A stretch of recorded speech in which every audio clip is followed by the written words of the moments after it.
சர்க்கரை நோயால் பல நாட்கள் மாத்திரை எடுத்தும் கட்டுப்படலைங்க.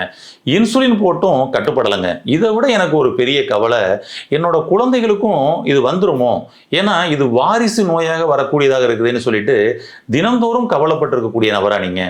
நிச்சயமா இதற்கான எளிமையான இயற்கையான முறையில் ஒரு சொல்யூஷன் இருக்குதுங்க. என்ன அப்படின்னா 120 டேஸில் நம்ம டயபெட்டிக் ரிவர்ஸ் கொண்டு வரலாம். யாரு கொண்டு வர போறதுன்னா நீங்க தான். நாங்க சொல்ற மாதிரி நீங்க சரியா கடைபிடிச்சா டயபெட்டிக் ரிவர்ஸ் கொண்டு வரலாமுங்க. சர்க்கரைக்கு காட்டுவோம் அக்கறை அப்படின்ற ஒரு அருமையான ஒரு சிறப்பு முகாம் நமது சென்னையில் வருகிற டிசம்பர் 20ஆம் தேதி சனிக்கிழமை மடிப்பாக்கம் சுவாசி இயற்கை மருத்துவமனை பிரான்ச்ல நடக்க இருக்குதுங்க. நமது சுவாசி இயற்கை மருத்துவமனையில் இருக்கக்கூடிய இயற்கை மருத்துவர்கள், ஆயுர்வேத மருத்துவர்கள், சித்த மருத்துவர்கள் அவர்களுடன் நானும் கலந்து கொள்கிறேன். வாருங்கள், நேரில் பார்த்து சர்க்கரை நோயிலிருந்து மீண்டு வர வழிவகையை ஏற்படுத்துவோம்.